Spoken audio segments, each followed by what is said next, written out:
And joining us now for a conversation is the Associate to the President of Community Engagement, Abiodun Essiet. Many thanks for joining us, ma'am.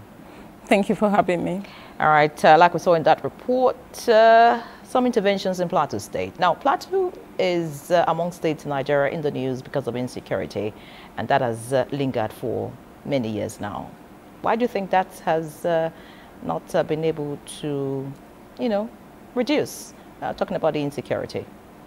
Okay, thank you so much. So Plateau State is a very peculiar state when it comes to insecurity challenges because Plateau State has suffered from historical grievance, historical mistrust that has fueled some of the crises, coupled with banditry, terrorists, and also criminal activities between even farmers and others, crisis, and a whole lot of root causes that has fueled the insecurity in Plateau State. So basically, Plateau suffered from, I've summarized the white paper reports from Plateau State from 2004 to date, and most of the root causes of this crisis have not actually been addressed fully by different levels of government involved. So, and that has really aggravated into historical mistrust between the different players, coupled with other ethno-religious crises in those areas, which is now Great. You seem to understand the issues in Plateau State. Now you have set up a community-based peace structure. Yes. Tell us about this peace structure in 17 local government areas and what do you intend to achieve? Okay, so Plateau State happens to be the third state that we're setting up this peace structure. We've done the one for Kogi State and also the Benue State. So Plateau is the third state based on our finding that, we need to sustain community peace dialogue because everything that happens in insecurity happens in the community. And because of the diversity and peculiarities of some of our community, we decided to create a peace structure to strengthen community intelligence and also to continue deliberate dialogue because we believe when communities of diverse interests and groups continue to engage themselves, then we are in one step ahead, in addressing some of the insecurity in those regions.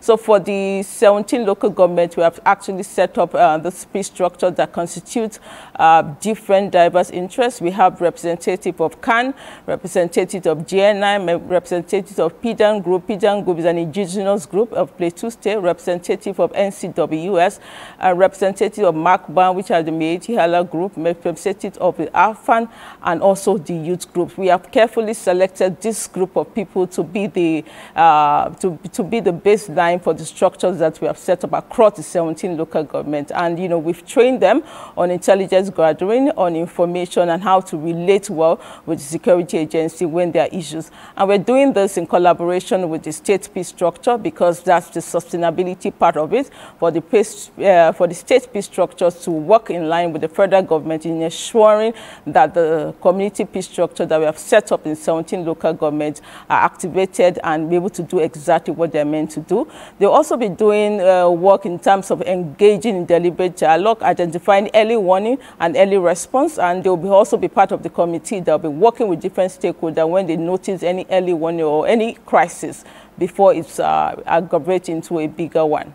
All right, many thanks, Abiodun. That looks like a detailed structure there put in place in Plateau and the other states you mentioned. But speak to us about what it has been like so far. What has been the feedback from the participants of the structures? What is the feedback to government, and who do you relate to, or if you like, escalate the issues raised by the members of the structures? Okay, thank you so much. I want to thank Mr. President also for creating this community engagement because it has drawn the federal government closer to the people at the grassroots level, and the people also feel carried along, feel the presence of federal government in their daily day-to-day activities. So for the community peace structure, they work directly also with our office in partnership with the state peace structure in reporting to us due time and exactly what is going on in their community.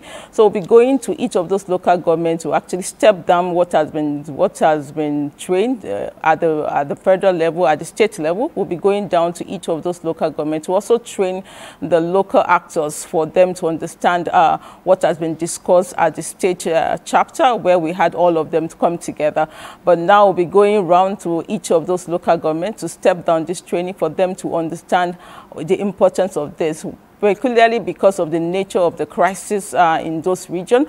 Most of the crisis in Plateau State has been 70% reprisal attack and 90% on other bandits and, you know, other criminal activities. So we felt it's important for us, before any crisis gets out of hand, for a group of people who are committed in making sure that there is lasting peace in their community to work together with different stakeholders to making sure that, you know, crises are being identified or symptoms of, you know, disagreement are being identified as early as possible, and also reporting those to my office. So when crisis like that comes reported to my office, I escalate it to members of Federal Executive Council, who are the ministers in charge for insecurity. I really direct it with the Minister for Defense, who, you know, takes our reports as a priority because it's coming from the community and also from the presidency. So those reports are channeled to the Minister for Defense, who actually send out those reports to security agency for them to work on and, you know, address with immediate effect. All right, many thanks, Abiodun. For want of time, I'd like you to just quickly tell us what specific interventions that you have actually escalated and what has been the actions taken so far. Okay, thank you so much. So we've been able to manage some crises, specifically across the North Central region. Let me start by Nigerian State. There was a community that a local chief was abducted at a particular time. We managed this crisis by reporting the security agency at the federal level, and the village head was rescued, and now a military checkpoint has been installed in that community, which is within the Akwanga local government. That has been evidence of some of our action, and this community is actually a Christian community in Nigerian State. Now they can live peacefully. Everywhere is calm. There has been reduced kidnapping and also violence in that community. Also in the Plateau State, we've been able to manage crises between different factions, between the Makba group and the Irigwe community, by making sure that, you know, concerns of both groups are addressed. There was a recent one where we had crops that were burnt. We actually escalated that to the security agency to identify the criminal involved in burning that. We identified that, and, you know, compensations was made because, you know, we don't want, you know, issues like that to get out of hand. So we'll be able to manage that, because as simple as that looks, if we didn't intervene on that, it could lead to a bigger, you